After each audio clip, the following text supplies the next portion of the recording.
Good afternoon and welcome to the Lynn Lowdown. Today we have on some very special guests, member of the Lynn Bike Patrol as well as Eliot Community Health. Thanks for coming on the show. Thank you. Thank you. Thanks for having us. Hey, now, do you want to just quickly introduce yourselves for us?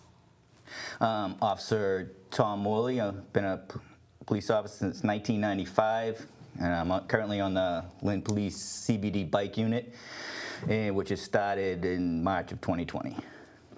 Good job. Thanks. Shyra Broughton. I am a case manager for the Behavioral Health Unit at the police station. We are a partnership with Eliot Community Human Service. And I have to ask, was the bike unit started because of COVID, or did it start and then COVID started and it just kind of... It started, we had a federal grant, and in end of 2019, we picked the guys, and it was supposed to start at the end of March of 2020, but we all know what happened then. So then they pushed it off until the beginning of June. That official rollout was beginning of June of 2020. And you were obviously very closely together, the Behavioral Health Unit, as well as the Bike Patrol. How did that partnership sort of begin? Well, it's, so we are strategically placed in the back of the police station, so we're a resource for the officers in the community. So it just made sense that since we're always downtown, we're on their routes, we spend a lot of time in the community, that a patrol that is mostly proactive with the community would work with us. So it's a great partnership, I think. Yeah, it was it was part of the plan too. The administration wanted us working closely with them because we're going to be dealing with lots of people. There'll be a lot of crossover with people with mental health issues, antisocial behaviors, drug addiction. So just to be able to talk to those people and have outside the box thinking of just, all right, we're going to arrest away the problem. Now we can go like, all right, this ain't working for this person, so let's try to put them to a behavioral health unit, and they can help them with some services. Yeah, try and connect them with some of the resources, right? Yes. As much as possible. And I know it might be hard to describe because every day is different, but what would kind of be a typical patrol day or a typical day for you? You can go first. We have multiple people in our office that do different things. So our primary focus right now is to do overdose follow-ups as much as possible. So anytime the police encounter someone who has overdosed or they get called to a scene, there's usually a generated report. A lot of times we tend to know a lot of people that are overdosing, so we try to follow up and offer supportive services, sometimes just a face to say, hey, we're here, no judgment. So we spend some time doing that, and then we do a lot of walk-ins, so people that come in off the streets that are homeless, they need help accessing services. People that are in an actual crisis in the moment will go to the calls and just try to assist in diverting from the hospital if possible. So it's a little bit of different every day. You never know what you're going to walk into. So some days it's pretty quiet, and other days it's just nonstop, and it could be anything: elder services, youth services, just everything.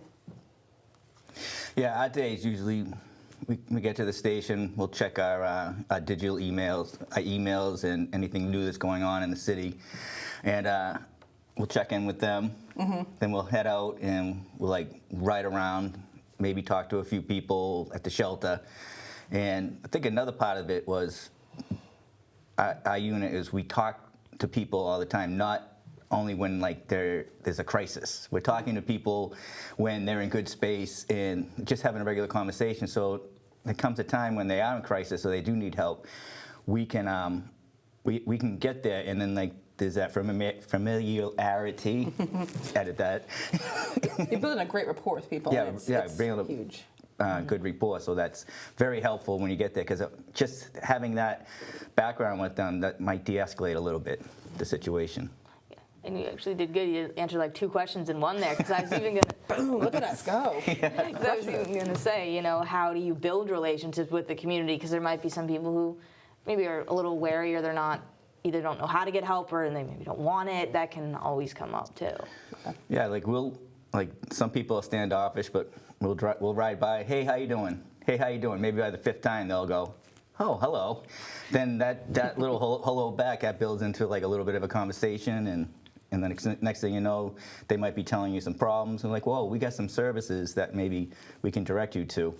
We've had some success stories with some people with chronic alcoholism, Yep. and we had one guy who's a chronic alcoholic and always getting arrested for open container or anything. So we started the unit. He knew me from when I was on patrol. We're talking to him, and I told him about BHU, and got him connected. And next thing you know, they got him a phone. They hooked him up with getting his ID. They found a way to get him on Social Security. He's staying in the shelter, and just by doing that one little introduction, he is so thankful every time I see him. He goes, "You did this for me." I'm like, all I really did was introduce you to them, but it's so appreciative just because we built on a hello. And Yeah. built. Yeah, we've had encounters where, they ride around downtown, and we'll kind of walk by and just mop them from a corner, and they'll see someone who's chronically out there, not looking great. They'll stop and say hi. We spent one afternoon on a street corner calling detoxes for someone and managed to get them a bed that day, which is pretty hard to do these days. So for hours, and we're calling, they're calling, we have a list going, and I don't see a lot of communities where this is something that happens, and the community doesn't know that this happens, where they can give the time where they're not fully on patrol, so they're not supposed to go from call to call. They can designate a space and say, let's try and get what we can for you right now if it's available, which is huge. Yes. It's a very unique program in that sense that you can dedicate so much time, all the resources to people, which I think is great. Like you said, the relationship can be everything. Absolutely. Yes. And, they've assisted in diverting so many people from having to go to an emergency room or someone going into a crisis center, where they've been able to sit down, have a conversation, say, how about you talk to a clinician, have a clinician go down and chat with them. We'll go down and chat with them and follow up with services and give them that friendly face that they're willing to talk to when things get a little more escalated. So And it's nothing. A lot of it's mostly not easy. It's a long game. It's not. Yeah. It's not like we can this person's all set now. No, we got to continuously deal with their issues and problems. But that's what we're here for. And at least from what I can tell, you're part of this unique builder that's received pretty positive feedback from the community. So how do you feel kind of knowing that you're part of such a unique experience?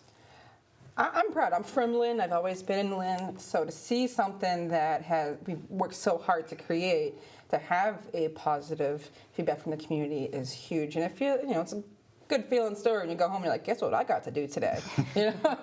And to build this and coming into the unit, coming into the station, I'm not an officer. I'm just a civilian from an outside agency, to come in and see what's happening and know that there are new resources and that we're being received differently. And this unit is willing to grow. The police are willing to grow and change, something that I think a lot of us have hoped for, and it's amazing. And to interact with so many different officers, and more particularly the bike team, not gonna lie, they were the greatest. But they're all so happy to try new things and learn new things. And that's been a huge selling point, really, is that they're learning tools that officers don't normally learn, right? Right. I mean, how many folks, or any responders, whether it's police, fire, EMS, they show up, they don't know how to get someone to detox. They don't know anything other than, all right, you're having a mental health crisis, you have to go to the hospital. These guys have walked people into units where they can have an evaluation in the community on their own terms. That's an option that most people don't know you can do, and they've learned that, and they help facilitate that, successfully avoiding someone from having to spend hours at an ER. Oh, yeah. And that's amazing. Or people that are not willing to get services because they don't want to go there, they're helping them access that, and they do this throughout their entire shift, weekends, it doesn't matter when.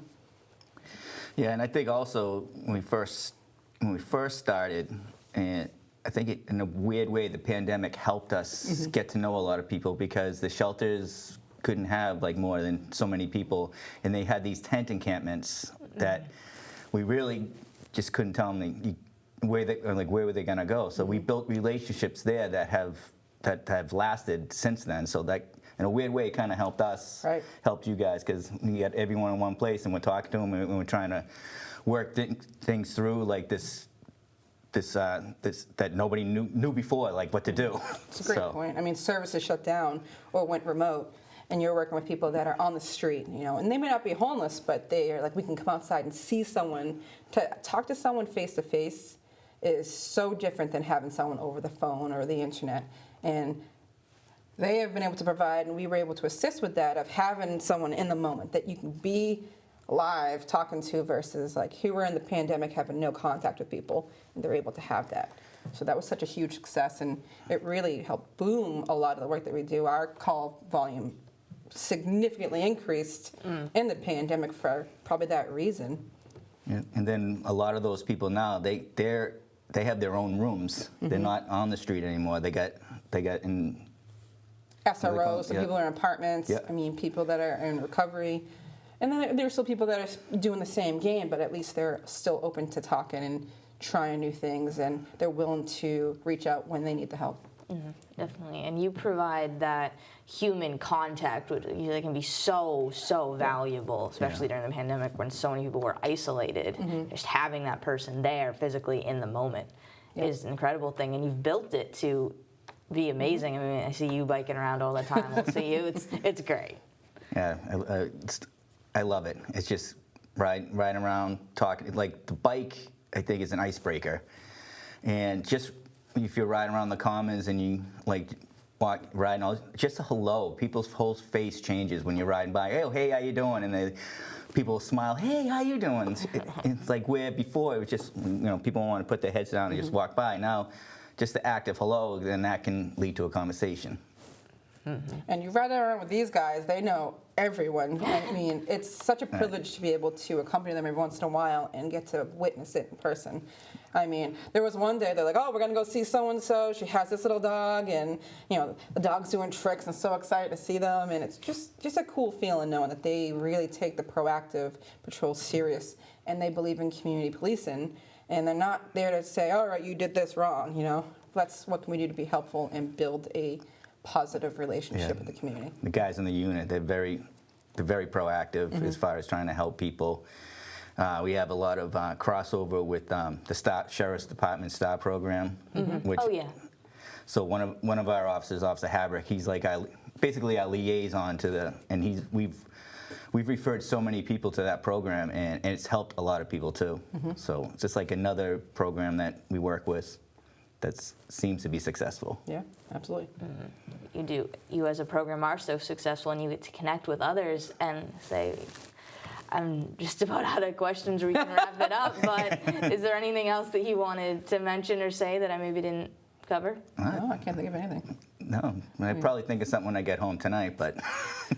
Right, and now we're on a call, like, I should have said this. We all do it, right? Yeah, right, seriously. Well, I want to thank you again for coming on. Thank you. We All right, thank you. appreciate it. Appreciate it. No problem, thanks. And once again, this has been the Lynn Lowdown. I'm Dani Vittori, and we will see you next week with more guests.